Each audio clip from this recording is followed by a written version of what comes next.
わさびアニメすごいですね。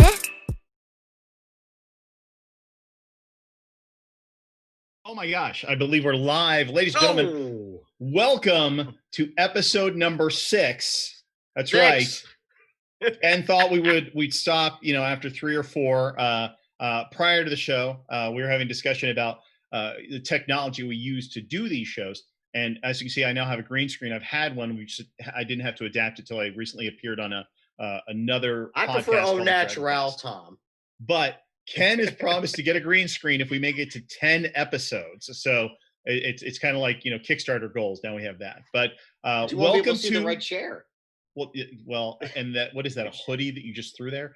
At least our guests have geek stuff behind them. Ken's like, there's my library. I got a bookcase full of comics. Come on, give me some slack. And we can really not see those. All right. So anyway, welcome to episode 6 of Convention Nerds. My name is Tom Croom, and in 1999, I met a really hot girl. She liked Sailor Moon, so that means I liked Sailor Moon too.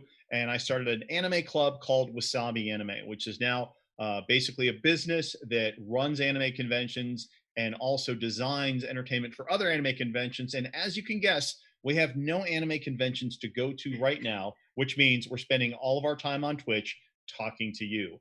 And over to my right, I believe, is my other side. Other side. That's right. I hate the mirror and Zoom. Thanks. So on that way. See, I got it right. Am I pointing it right?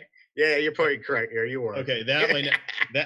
Over there is Ken Joey Snackpants Nabbe. Tell us about yourself. Oh yeah, so Tom rated my Transformers panel at JCon 2000, and he's been a pain in my ass ever since.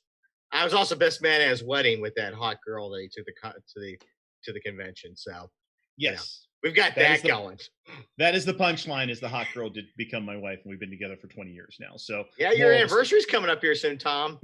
Yes, it's 13 years married. Yeah, wow. I have to math that one. But yeah, so now we have this podcast, and in each episode, for those of you this is your first time joining us, the purpose of Convention Nerds is once a week we have a live conversation with somebody running what we call consumer-focused media shows, aka anime, comic, pop culture conventions. And it's especially relevant conversation in today's day and age, thanks to COVID-19, and it makes us booking people on the show much easier because so many people are at home. That said, we have the wonderful, fine folks and team from Anime Boston have sacrificed Jenna to be the on-person camera person for this one. Jenna, if you can introduce yourself and tell us your position and with Anime Boston and just a little rundown of AB. Sure. So my name is Jenna Leary. I'm the current vice chair of Anime Boston. Anime Boston is obviously located in Boston. Makes that nice and easy with the name. You would say that, but there's a lot of events. Secretly in Rhode Island. Yeah. Yeah, and so we have been running since 2003, so we have a decent little history behind us, and we are the largest anime con in the New England area. Which is amazing. And kudos to that. Wow, yeah. For everybody watching, I thought I was doing something clever, and every single episode I try to do something to connect with who we have as a guest. And I wore my Boston stadium when I went to go see the Red Sox play, and it's green. So if I do wear it this way, and I tilt, we lose my head, the top of it. Yeah, you lose the top of it. So I'll be wearing it this way. And for those of you who have noticed, yes, I finally got sick of it, and I shaved all my hair off the other day. You didn't shave it. You didn't go bald. You didn't go Q. You got full Q ball. Then I would have been impressed. Ken knew my late father, who was that bald. Ergo, I will never be that bald in fear of looking like my father. Have to be. So what year was the first year of Anime Boston? So the first year Anime Boston was 2003. Okay, we started in a small hotel, which we outgrew super quickly, and by 2005 we had to move to the Heinz Convention Center. How many people do you think showed up that first year? Yeah. So the first year was about 2,500. Wow. Right. Holy crap. Yeah. So they were like, when they started the convention, they were like, oh, we'll get 500 people. It's going to be super great. Nice little quiet thing. So ended up with about 2,500. The fire marshal was like, no more, no more. So the next year they lowered the amount a little bit. I think we got about 2K in there, and we got our contract with the Heinz because we couldn't stay there. Okay, so one of the things I like to joke about whenever I hear about conventions in large metropolitan areas, like when somebody in LA says, "Oh, yeah, we pulled 1,100," I'm like, you got 10 million people in the LA basin. Come on. Yeah. How many people were in the greater Boston metro area? Oh gosh, I genuinely have no idea. But then we have like the big schools. We've got Cambridge and Harvard and Right. all that stuff, MIT, and so So you have the it's just a smart lot of- anime nerds, is what you're we saying. got the smart anime nerds. It makes Yes, it great okay. for doing all the tech stuff. Now it's yeah. So 2003, you had 2,500 people show up, which again we're both stunned because normal first year cons are 300 Right. to 500. You're doing well. How many people last year 2019? Since you're now the largest in the Northeast. So we average about 25,000 attendees a year. Okay. And so, yeah, we grew quite a Is it- bit. Is it noses or turnstile? It's unique. Okay. Yep, we don't use turnstile because we figure it's easier to just do unique because we are a 3-day con versus like some of the 1-day cons that tend to use the turnstile numbers. Mm-hmm. But yeah, so that's all unique. We're busy. We rent out all 3 floors of the Heinz Convention Center plus parts of the Sheraton to put on our programming. And now we started renting King's across the street, which is basically like a restaurant / bowling alley area. Mm-hmm. And so we're slowly starting to take over a little bit more of the city at a time because, got to make space for all these people. Well, and you present a problem that for everybody watching. So one of the contracts Wasabi Anime has is we work with Informa Pop Culture, who owns MegaCon and the Fan Expo shows. And they bought Fan Expo Boston a few years ago, and we've taken over and we work with them on designing programming for Fan Expo Boston. And so having worked at the other Fan Expo shows, Fan Expo Canada is the largest convention in Canada. And then Dallas was like 50,000 people. So the first time I set foot in Heinz and I got there, I'm like, awesome, Boston's got to be this, just like these other cities. And that was my first surprise was that convention center, realistically isn't that big, Right. compared to other cities, especially with the amount of people you have around there. And the other issue is where else can you go? Because for those of you who've never been to Boston, it's, I get lost all the time because there's, even if you do walking directions, there's a whole bunch of, you're going to walk this way and now there's stairs. You're going to take this street going there. And there's bridges and levels that overlap in the area. So you have the convention center. You say you took over the hotel, which is, what's the hotel there? The Sheraton. The Sheraton, and now King's Bowling Alley, which, is Yeah. what else is left? There's really not a lot that's really conducive to that style of event there, really. Is there? It's true. And we have had discussions about what we are going to do in the future. There is another convention center in town, which you're familiar with, the BCEC, Mhm. but it's quite large. Most conventions usually just take up a portion of that convention center. Yep. It's also not located in Back Bay. It's located kind of in like the water area. Okay. And it's Yep. nice, but it's still, as weird as this sounds for Boston, it's still something of a dead area. It's getting a lot better, but you're seeing more restaurants and more hotels. But over the last 5 years, it was definitely a much more subdued area. Okay. So we've been kind of watching that because with the Back Bay, we have everything. We've got so many restaurants, hotels, Mhm. everything. So it's rough to be like, yeah, let's move from a place where we have everything to a place where it's not as built up yet. So that's part of the discussion. The costs, things like that have all come into it, but it's something we've looked at. And you brought up one of the main things we were dealing with, which is the cost. And Right. we made the joke earlier about Anime Boston, but we're in Boston, and we make the joke all the time. There were shows that in Chicago, for example, that would claim to be a Chicago event, but were really in Rosewood. Yeah, or Rosemont, Well- and it's because the cost of operating within that city is so high. And Right. Boston's not a cheap town. You guys are No, yeah. very expensive. Thanks Harvard. But Well, it does that. It's Say a again? union town too, right? What's that? It's a union town too, right? Yes. Okay, Yeah. so you got union costs as well. Okay. Yes. Well, the Yeah. advantages we have with being in running Florida events makes it a little bit less problematic. So Yeah, it's But- definitely a lot to work around to make a con happen up in the Northeast. It's the only Florida or Orlando anime convention ever actually put Orlando in their name. Their first 2 years were not in Orlando; they were in Kissimmee. Oh, really? But they were close enough, so they kept saying, "Hey, we're the Right. anime event in Orlando in Kissimmee." So it was kind of a funny joke. We cheated when we created the next event. When I created a follow-up event 10 years ago, we just said Florida Anime Experience in case we ever bounced anywhere. Right. It kind of gives you a wiggle space. Oh yeah. So you guys are the largest Northeast. What do you think? Well, let's take a step back. Now, it's not Anime Boston as a business. You guys are actually like, I forget the name of it, but it's like an organization, like New England something anime. Is that right? The New England Anime Society is our Mm-hmm. parent company. So they technically own Anime Boston, and we Mm-hmm. operate as a nonprofit. Okay. And Now, now, Jenna, were they around when you started, or is that something you guys decided to step into after the show was created and you started doing the show? Well, since the show was created from a bunch of people just learning how to make an anime con, it was Mm-hmm. developed around the same time because it became apparent that if we were going to make a nonprofit, we should have a parent company to like oversee everything. Mm-hmm. Mm-hmm. And for a while, there was a lot of crossover. So a lot of the execs that were on Anime Boston were also the people running the New England Anime Society.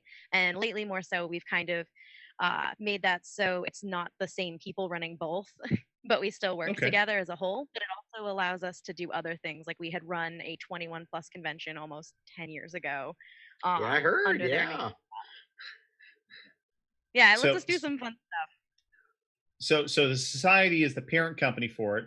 Anime Boston is their major project, but you guys, the society themselves, still do other side projects from time to time. Correct. And where do you guys feel, instead of when the decision was made, or I don't know if you were there then, or even now when you do it, why do you feel, or what do you see as the advantage of that sort of a structure versus just being a corporation or an S corp or C corp, some sort of a funded professional organization versus keeping it NPO?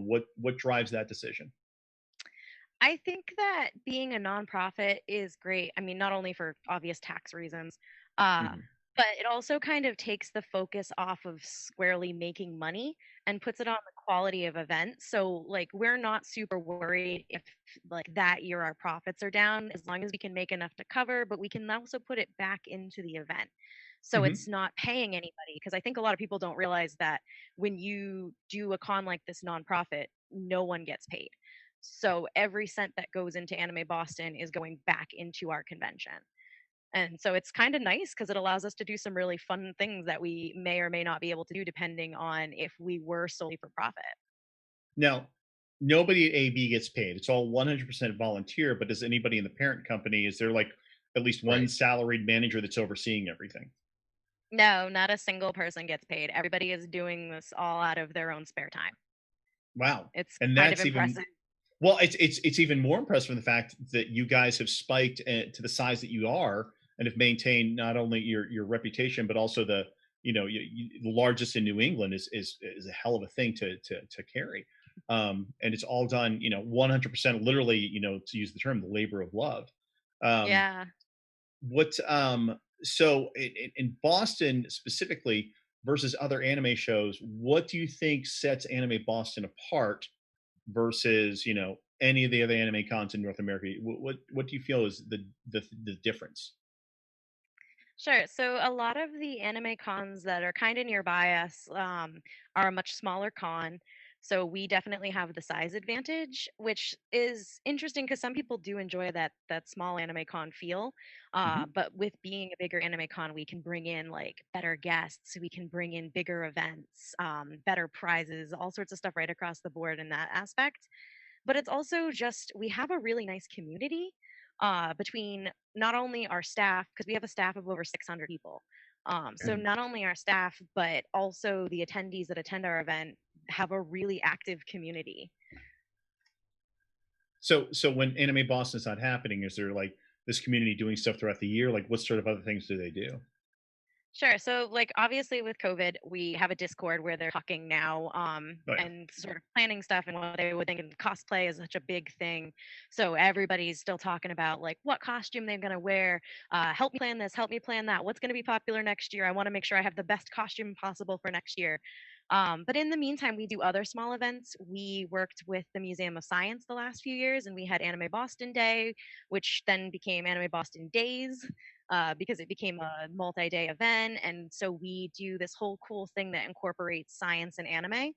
And the museum is great. Like last year, they got the machine that does the real technical terms, the electric machine that does the zapping that to music. They wrote it so that it went to the Pokemon theme. It's just like goofy little stuff like that. But then we find ways to relate science into anime and put on panels and things like that. We also work with the Japan Society typically to put on, they have an event over, it's the fall now, they had to move it. But Mhm. yeah, they put on a whole like cultural festival for Japan, and Anime Boston works with them as well to be a part of that. So we try to do things throughout the year that like still keep our audience engaged and remembering us, but also that are fun and like that they want to attend and be part of. Well, sounds like that's part of the drive of the show itself. Is it's a a perpetual experience year round, not just the come in and leave. I mean, one of the things I've had to impress upon some of our partners. MegaCon's a perfect example. When Informa bought MegaCon, the first year everybody heard, and we weren't even working with them yet, but it was like, oh great, we have our favorite hometown show, and now the Canadians own it. And they weren't wrong, but the team there immediately had the realization of we don't want that perception of the, hey, we're just going to show up to run the big show, make a check, and go away.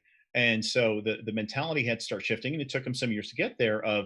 It is all of these events are community driven, and the more that you stay engaged with the community year round versus hey, show up, here's the show, see you next. You kind of nurture your own fan base and nurture your own growth, which is a great segue to my next question, which is so all of us are dealing with COVID-19 at this point. You guys had to cancel your show, postpone to next year, earlier this year, I remember. Yeah.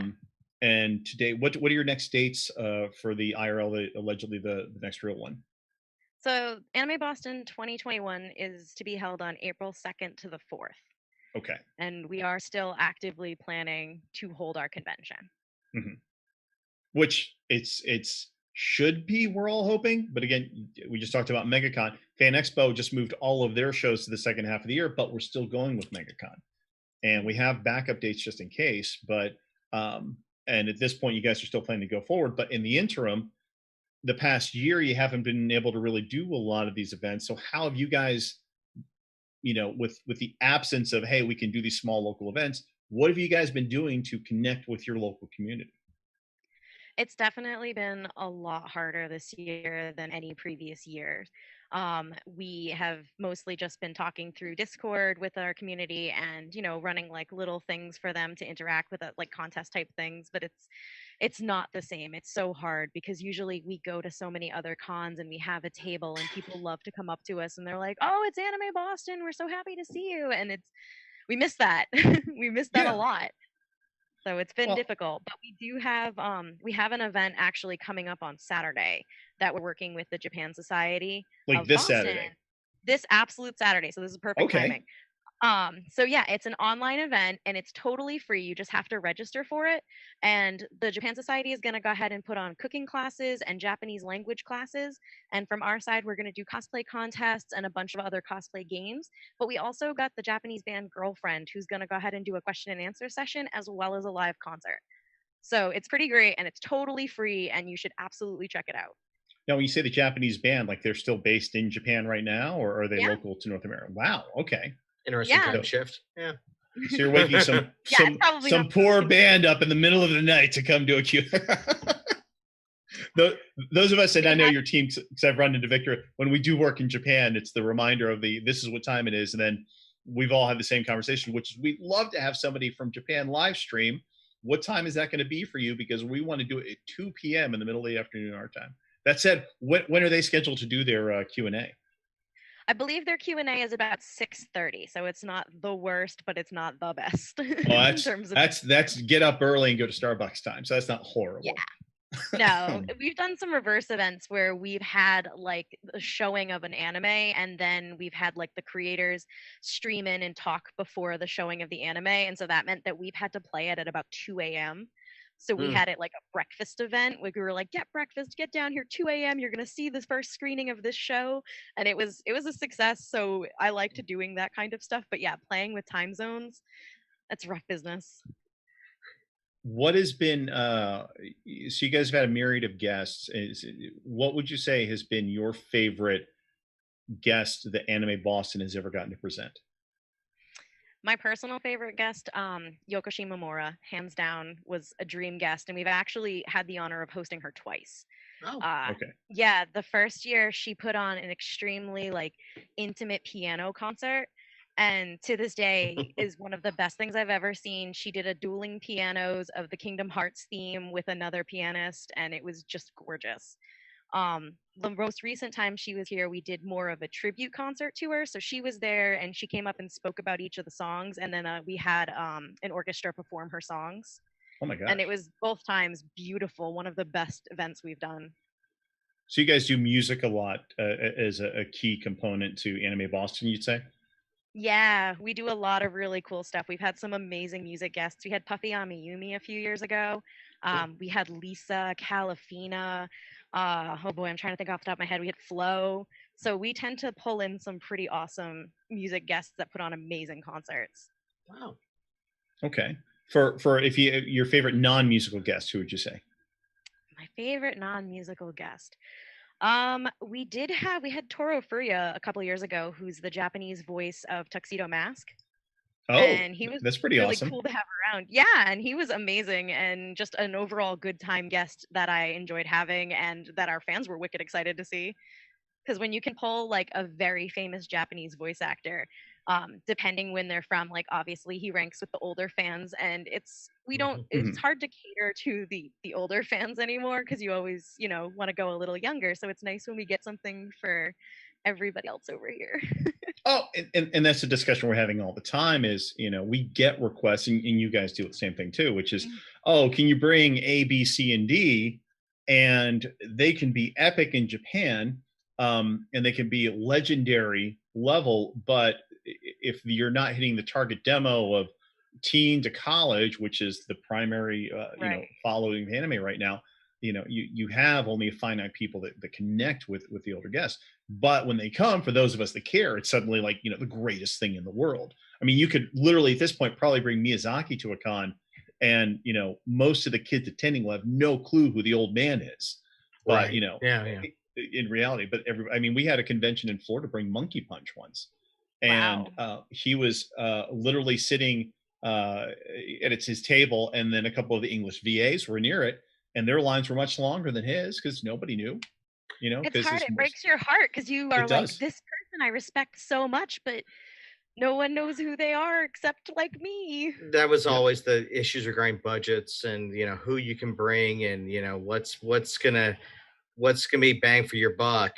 Having Japanese guests is great, but unless you have that real specific Japanese guest that everybody knows, it just falls flat.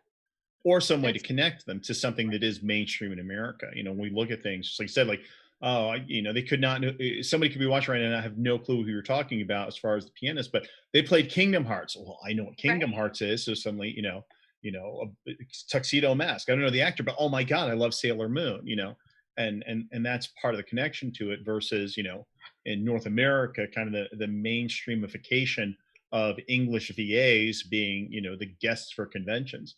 When you bring, from overseas, there's only a finite amount of kind of traction you get with these, which is unfortunate because, these are a lot of great, wonderful, creative people we want to see more of, but it's a market and we have to go with that. Now that said, now that we're in the era of COVID, I'd like to think it's opening the door to more virtual opportunities for things like that. But you said, I want to go back to something you touched on, which is, you said you did a screening of an anime and then had a creator show up at like 2 a.m. afterwards or in the middle of the night. So you guys have already had, or at least stepping into the world we're in now, prior to the pandemic, we're doing streaming based content and Anime Boston. Is that right?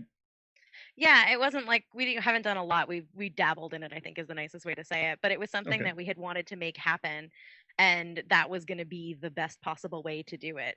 And we have such a wonderful technical crew that they just made that happen, no questions asked.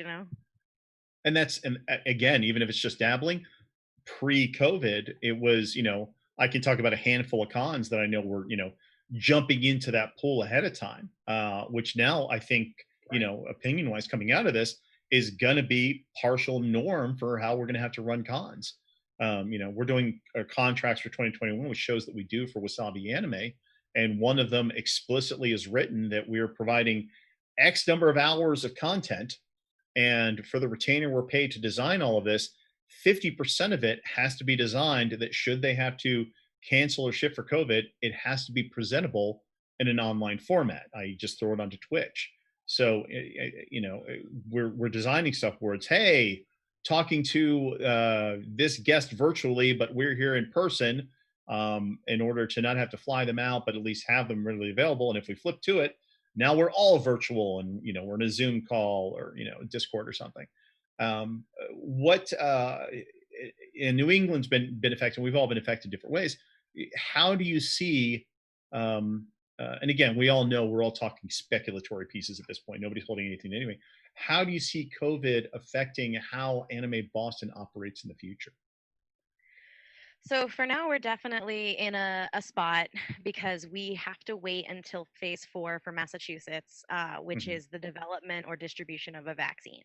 So in the immediate future, we're definitely seeing this as we are planning to hold 2021, but it is we're keeping an eye on everything because a lot of outside influences are going to impact us. But going forth, it's hard to guess how this is going to affect cons because it's like everybody's gonna be more aware of everyone around them and how much extra space are we gonna need for people in the future. We're gonna have to really space out dealers room even when we have a vaccine. Like, how are people gonna react to all of this? Are they gonna want to be super close to each other? Is that gonna continue 5 years down the road? Are people gonna kind of relax? Because everybody's so tense right now that even if, let's say, we have a vaccine and we are all set, I don't think that you could convince all of the people to be like, yeah, sign me up, put me in a huge room with everybody else right now. Like, it's going to take some time to get that trust back from people that they're okay. Well, and the question is, will we ever get there? We Yeah. had a horrible incident happen, almost 20 years ago, and thousands of people died in New York City. And to this day, I still have to take my shoes off. So Right. we're 20 years later, it's created a permanent impact culturally to how we operate and do things. So with mass gatherings, be it concerts, conventions, anything, things, within the realm of our industry, I think we're going to see things that are going to change. It's just right now we're all trying to predict what is it. Are we all going to always Right. have a temperature check going forward? It's just like you said, the spacing thing. And here's a great hypothetical. Again, I'm not trying to pin you into answers on behalf of an organization, but this was a theoretical that came up, and I don't Yeah. know the answer. Is so pretend I charge $1,000 for my vendor space, okay? But now I'm going to cap the attendance at my event in order to make sure I'm running a safer event. So I was 50,000, now I'm 25,000 attendees, Right. but my costs are now higher because the Right. convention center is charging me more. Insurance, all of our costs have gone up as a result of COVID. How do I adjust that vendor space? In the vendor's eyes, it's going to be, there's less people. Why am I paying more? In the show promoter's eyes, it's, I'm paying more to operate the show with less people. I have to charge more. So I think the one thing that's been a, unfortunate subject is what's going to be the cost of post pandemic pop culture. Movie theaters are buckling right now. If they came Oh back, what are they yeah. going to charge us? We're lucky in Florida, lucky, that the things are operating so loosey goosey, and we have our theme parks have been open since the summer, albeit with Right. extreme restrictions.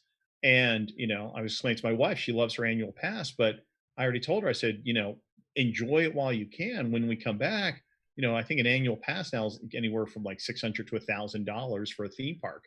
That's going to go up because they're going to have to offset a year of loss. And then, what's it cost now to constantly wipe everything down and stuff like that. So you guys are in a very, very expensive region to begin with. I mean, there are advantages to the NPO, but do you think, financially something like that would impact you, or do you think the NPO status was going to actually help you with that? Oh, I think everyone's going to be impacted regardless of everything. Like in some aspects, our costs are absolutely going to go up in terms of like, are people going to be demanding hand sanitizer like it's going out of style for the next 5 years? Are we going to have to truck in like 7-gallon jugs all over the place? Mm-hmm. But I think that we don't want to try to operate our show smaller. I think because it takes away from the con itself, and we want to try to wait until it's at least safe and then operate at the size we can. Because I don't feel like running a smaller show is like what we do, and it would be weird to kind of go backwards. But yeah, I honestly, I don't know what we would do if the costs were so astronomical because it's like we don't want to Real tell quick, wave to Ken. He's going to disappear here in a second. Wait, and we're going to look at the website for Anime Boston real quick. Bye, Ken. Sorry, real world was calling. So, as you know, as an NPO, day job sometimes calls at the most unfortunate time. But we're looking now at the Anime Boston website. Now, if she was on the Anime Boston website, real quick, where's I'm trying to find the information about the event you were talking about, the virtual on Saturday. Sure, it should be like the second host. Anime Sci? Yep, that's the one. All right, perfect. So, and that's your virtual event you have coming up this Saturday, which everybody, and it's free. You can just register online, which is great because it gives you a chance to stay connected with the attendees in the future, but at the same time gives them something to do. I'm looking at the website now. Where I'm looking. Okay, and let me know when you transition back to us. We're back. Okay. So our producer's talking in our ear going, hey, in order to get rid of Ken, I have to go to the website, change our framing, and then come back. So we're fun with this. We're still learning this. And, this part of the fun of doing this live is when we figure things out, you get to see us do it. But getting back to what we were talking about before we had to lose Ken here for a minute. So your goal as Anime Boston isn't to try to find a scaled down version. It's more to kind of wait out the storm until you think the world is it's almost a Hitchhiker's Guide to the Galaxy. I forget the name of the planet where the world can't handle it yet, so we're going to shut down until the world's ready for it again. So you're going to wait for the world to be ready for anime cons again versus try to do a scaled spaced one instead, you think? I think at this moment that seems to be the general consensus I get from a lot of the executives. But it's an ever-changing method. So, if say next year things are still really rough, who's not to say that we're all like, hey, okay, how do we figure this out now? Because it's like I don't want to say that we set anything in stone because you can't right now. You have to be the most fluid possible person to run conventions. Yeah, and even more so right now, just with the ever-changing environment that we're in. I mean, the problems we're dealing with, I almost, I hate to say this, I miss the days when our biggest drama was, oh God, this voice actor is a horrible human being, or, oh no, this convention did something horrible with their policies and we want to be angry at them. Still had convention. Those were the good old days now. But we still had them. So it is, and you kind of said the same thing, and we kind of keep saying this a lot, which is we don't have the answers, and we are trying to find the answers. But you've hit something very specific that I 100% agree with. I have said a lot in other interviews in print and then appearing on podcasts that I am not a fan of the term virtual convention. And people are like, oh, we're doing our virtual con. And I'm like, no, you're not. You're doing an online experience. You're presenting your convention or the brand online. But until we're in Ernie Klein's Oasis, we're not going to have a virtual convention. And I think it almost devalues, the experience, because just like you said, I like that you guys are going for the direction of, let's not find a way to scale. Let's just wait till we can do it right again, because that is the importance of the convention. It's the, the human connection of, we're all here together in a space, and the interactivity, the energy of the room. It's a very off color phrase to use, but I used in the show I did last Saturday. Is yes, porn exists. However, it is not a replacement for the real thing. And conventions, we can watch all these videos and these panels, and meet celebrities online. It's all great, and it's an interactive piece. But I'll say it, I miss being in the crowd of hundreds of people, screaming and arguing at a panel, or on stage at a costume contest. And I respect the hell out of you guys for wanting to go the, hey, let's wait until we uh, um, wait till we can hit the show like it's actually a show again. But I Yeah, mean, like if you had, we haven't written off the idea of a virtual con if things get bad, but I definitely feel very strongly that you're missing the human connection that is being with other human beings and getting your photo taken and getting people to talk to you, and like talking to somebody who's super into something with you for 5 hours in a line by accident. Like there's definitely something there that's not the oh same with yeah, online. it's the human connection, Yeah. which I think is 90% of the convention experience. I mean, when I worked for Anime Expo in the early 2000s, I loved going through their survey data, and the most important piece of thing information I walked away talking to people about is the post convention survey. What fans, what do they like, or what do they come for? And I would see a variance of the top three would, number three would sometimes be celebrities, or sometimes number two would be shopping. But number one was always kind of the same answer, and it was a variation of the term of, the number one reason I come to a convention is to hang out with friends. So it's, you can have the best guests in the world, you can have the best vendors, or the exclusive merch, or the greatest cosplay contest in the world, but people are going there to connect with other like-minded people for that weekend escapism of, hey, suddenly I'm with 25,000 of my other fans or friends that are fans of the same thing I am. And anime is such a very specific community, to how it adapts to that. But going back to you guys in Boston, um, is there anything? So, like, when I go to different cons, you get different feels for it. Like, Anime Yeah. Expo again, LA is going to pull local stuff because they're right in the middle of Hollywood. Aside from bringing in the musical guests and the international talent, is there something in Anime Boston that you feel has a lot of the local flavor, the local flair that kind of drives you guys a little? I mean, we definitely take place in Back Bay, which is like the picturesque part of Boston. So, like, when Hmm. you think of Boston, that's literally where we are with that particular backdrop. So, that's really cool. Mostly, it's just the fact that, like, people that have never been to Boston are like, oh, this is Boston. We've tried to do different things. Like last year, 2019, we actually had a bunch of people from the New England Patriots come, Hmm. and that was really cool because we had found out that they had an anime club inside the Patriots. And so we sort of just reached out to them on like a side thing, like, hey, we run an anime con if you're interested. And lo and behold, a whole bunch of them were like, we are very interested. So we ended up with a bunch of Patriots walking around the con for a while, and that was pretty rad. And it was that interesting mix of like people not really knowing who they were so they could have the freedom to walk around, and then like the dads being like, whoa, wait, I know who that is.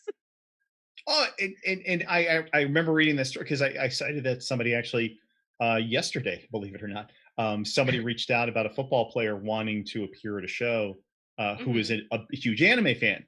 And I said, well, they're not the first. And I said, I'm pretty sure it's the New England Patriots did Anime Boston, and I had to find the news article again.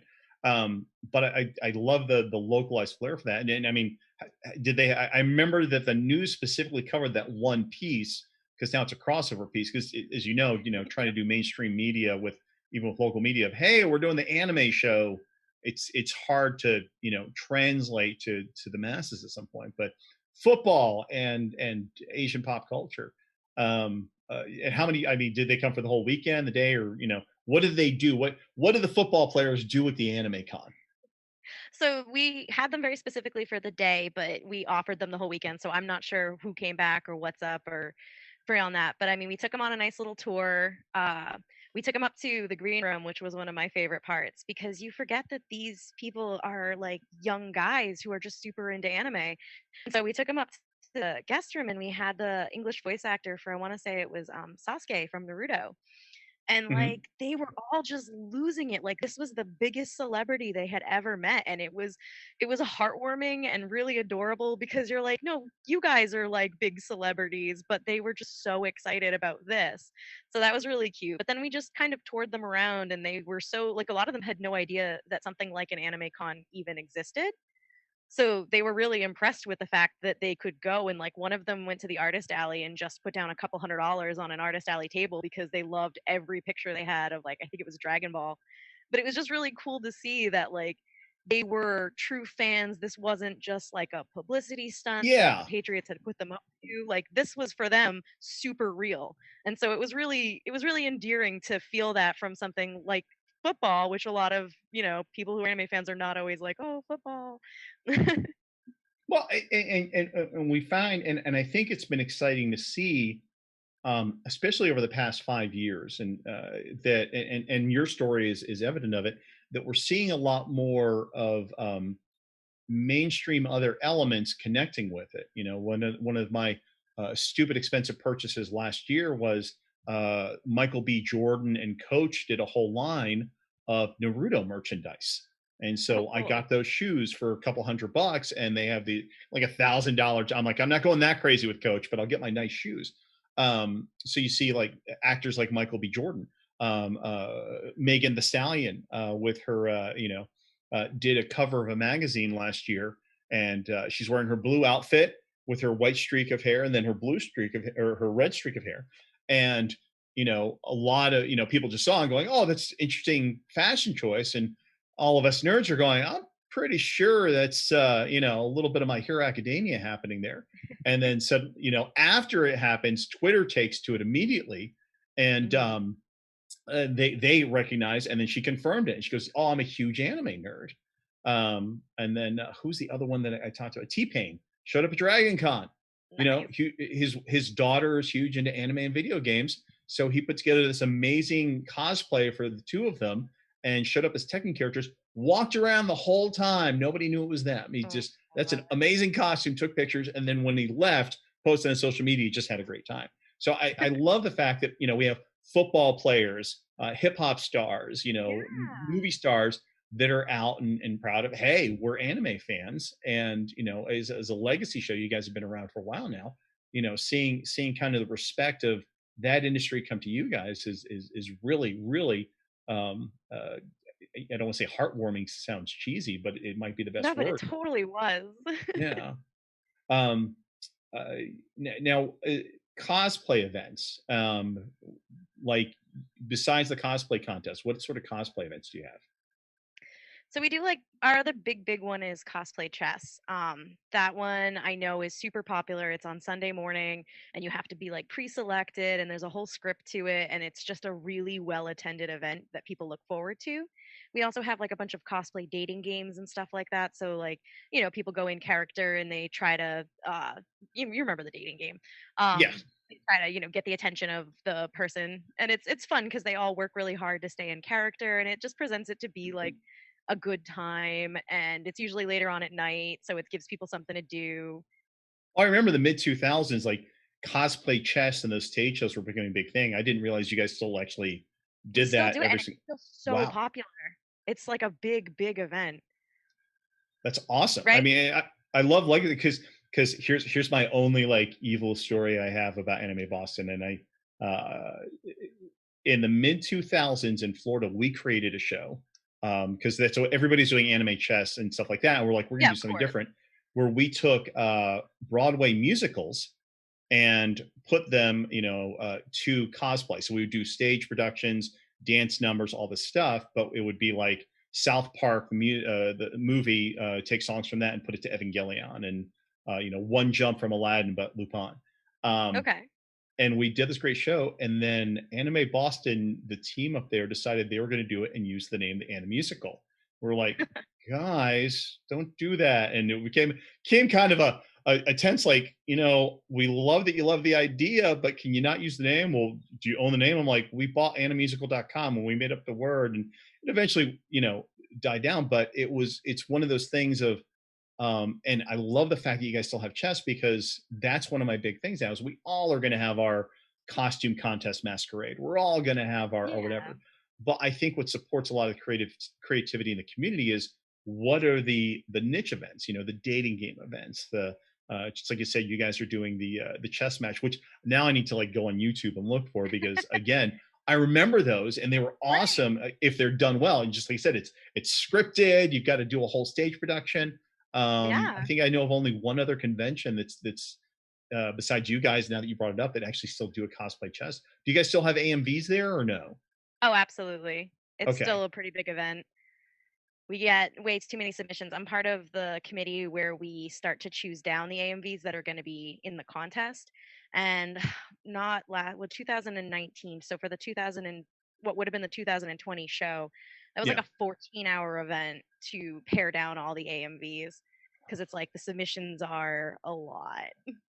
Let me ask you a question. When you guys do AMV contests now, what's like when we at the end of so Ken left, so the shows we ran in Florida, we ran JCon for 10 years, and then Okay. afterwards we went to Florida Anime Experience, which was bought out by MegaCon.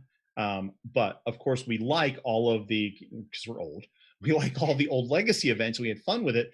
You just described the problem we started running into with anime music videos, was the amount of work that people don't know that it takes behind the scenes with staff going, okay, congratulations, you have this many entries. We now have to have X number of you watch X number of entries. We started doing rules like you had to attend the show or be a part of the show. Do you guys have restrictions like that, or is it just like open submission, or how do you guys operate that? No, we're open submission, so you don't have to be physically present at the show in order to compete at the show. Really? Oh No. man, that's even more. That means you guys are getting all the entries at this point then. Yeah, we will And you get said some of the most popular ones that are played on the West Coast, and we'll still get them over here. 14 hours of watching videos at an average of 5 to 6 minutes a song. So that's a lot of videos to cull through. And then It how is. many It's awards do you getting guys give out? Oh, I don't remember off the top of my head, but it's not nearly enough. So you're chewing through literally hundreds of videos to just pick the ones that are, oh my God, you are Yeah, a because now braver soul we than have the me. overflow rooms. So like we have the contest itself, and then we have a separate room that just plays like, hey, this is everything that was submitted but didn't make the contest. So if you like really love AMVs, you can go and sit in that room and just watch AMVs for a really long time. Interesting. So instead of a viewing room, you kind of just have a nonstop AMV room. Yeah. And we're working on Okay. revamping the contest because it used to be like, and I'm so sad because the guy who runs the AMV contest was so excited for 2020 because we've always done pencil paper ballots. And this year he had a whole program written with QR codes and scanning them and all this stuff. And he was so excited to wheel it out. And it was just like, there's no con for 2020. I'm so sorry. Oh my God. So I know he's like biting to get that out there because he worked so hard on it. What maid cafes? Do you guys do anything like that? Yeah, we introduced a maid cafe. I want to see it's either 2 or 3 years ago. Um, it's the typical American made cafe, so we can't really touch food and things like that. So it's just mostly the girls are in their maid costumes and they interact with guests. They play games, talk to the guests. It's a very popular event. They do serve food there, but not the maids themselves. Okay, and that was going to be my next question, because we deal with maid cafes at all the Fan Expo shows, and then we have one here in Florida. Every Monday we do a show on our Twitch channel called Made in America, where our maid cafe kind of does what we're doing, which is either talk to other maid cafes and how they're operating. And the challenge all of us deal with is, if you are a maid cafe, American convention maid cafe, you're not necessarily a server or anything like that, and then you're a union town. There are very specific rules to how do you serve the food, who's allowed to touch the food, is the food even allowed. Yeah, I'm assuming you guys use a caterer or use in-house, or somebody brings it's something in in, or house. So I can't remember the name of the company that does the catering for the Heinz, but we have to specifically use them. yeah, we I do the feel same like thing in Florida. So Yeah, and it's just like so we have to work around that. And I know there was some bad communication the first year, so the maid cafe ended up serving like hot dogs and stuff like that. But yeah, because they didn't quite understand what we were looking for. Because you're like, yeah, it's a maid cafe, and they're like, well, okay. So yeah, they did that. But the last year we ran 2019, it was more like cookies and like more delicate treats, and made a little Hmm. bit more sense that way. Yeah, down here, that's what we wound up going with simple, which is here's a well decorated, very pretty cupcake, and would Hmm. you like coffee, tea, or water? And just here's your sugar high for coming into the cafe. Have a nice day. Or depending on cost, just like you said, working with convention centers, it's the there is no food. Welcome to our experience. Come play games. Here's our dance number, thing like that. Now, when you guys do your maid cafe, is it a separate ticketed event, or how do you guys operate it that way? So at this time, it's just you go in and you buy the food that you want to eat, and then you sit at a table, and the maids come over and interact with you. It's not a separate Interesting. ticket or anything like that. It's one of those things we're definitely still finding our feet in that one because Hmm. there's been a lot of like, well, what could we do better? How could we make this more interactive? Will they eventually give us a little more freedom over here? And so we've definitely been, it's not a finished product.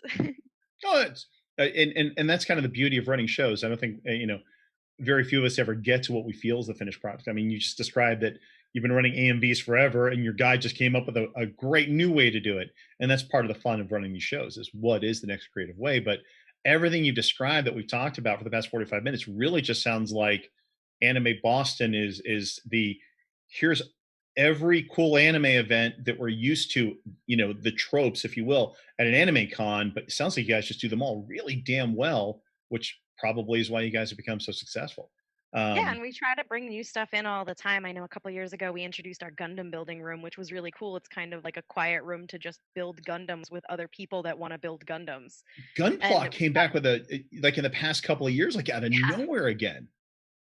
yeah, and we've been working with there was a Gundam shop actually nearby. And so we were Hmm. working with them to sort of like sponsor the room and come in and talk about Gundams and stuff like that. So we're trying to make that more of a thing. And so you try to find the next big idea, but you know that every other con is eventually going to take your idea because that's how being an anime con is. We constantly take from each other because Somebody figured you out chess, then everybody had chess for 5 years. Yep. exactly. So you're just like you just want to try to be ahead of the curve, but then if you can't be, you want to do the best job you can so that it sticks around and it's an event like chess. Everybody else is done with it, and we're like, no, it's still a huge event for us.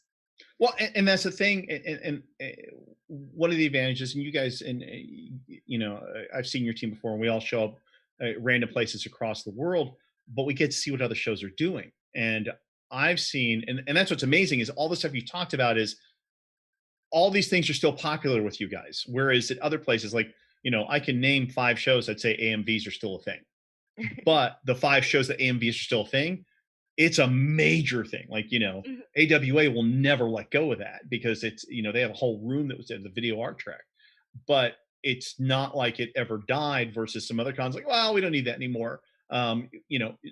Example question when the next thing, like, do you guys do after hours events? Do you guys do dances? The anime rave? Does any of that still exist at Anime Boston? No. So, we got rid of dances. Gosh, it's probably been about 7 or 8 years. We had a lot of issues with our dances, and it involved the Boston police. And basically, we can't have them anymore. And I don't think any of us are sad. It's been it's like seriously, it's been so good to not get calls at like, 2 a.m. like, hey, something terrible is happening at the dance or something is going on and just, being like, no, it's not there anymore. And, that's it's been nice. I'm not sad. Oh, no. Not Preaching to the choir. With the last year, JCon 2009, raves were still raves were still at yeah. their peak at anime events, and we had somebody decide because it was because we'd made it public that JCon 10X we were shutting down. Like we took Okay. all the money because that was it was college kids created something, nobody wanted to own it or keep it, so let's take all the money and then just go crazy. And Yeah. Ken Olef, he and I are big Transformers fans, so we booked Stan Bush, who sang "The Touch" from the movie, to play a concert. Crazy stuff we were making up. But everybody knew it was the last show, so we had this huge, giant room packed with people, the glow sticks, the music, the whole nine. And somebody thought it'd be funny to shoot pepper spray into the audience. And we literally had to immediately shut down. We have paramedics on site already, milking the eyes, taking care of everything. Luckily, nobody was major injured, but it was a huge inconvenience. And it was kind of that's how we abruptly ended the last major dance at the show. And when we came back to do Florida Anime Experience 2 years later, we took a year off and said, okay, let's do a whole new show and shift direction. Somebody actually showed up to the convention wearing a costume, dressed as Pepper Spray, holding a sign that said JCon X, never forget. And we're like, oh my God, that's horrible. But we kind of made the decision too of how important is the night entertainment, or if we're going to do night entertainment, what's something that's a little more controllable or contained? So if you have no rave, no dances, do you guys have any evening programming, and if so, what's that like? We do. We tend to run more of the adult programming at night. So that's where you see a lot of the hentai screenings, the panels that are based around hentai. That's kind of where we shove all of that stuff. Okay. It's the late night, like more aimed at the adults that are going to be awake. How late do you guys 24 hours? You shut down at a specific time? I want to say we shut down at 2 a.m. Boston's kind of a weird city. If you've never spent a lot of time there, pretty much the entire city shuts down at 2 a.m. and there's just nothing, and there's no transportation, and it's just like a weird dead city. So it makes things kind of difficult in that way, to keep the party going, as it were. If you could do one thing at Anime Boston that you guys haven't done yet, what would it be? Ooh, I don't know. Because it sounds like you guys have done a ton and it's all been amazing, but what's is there something you've heard at another con or something out there you haven't done yet? Because you guys have done musical acts, Japanese guests. What would be like the holy grail of, man, this would be cool if?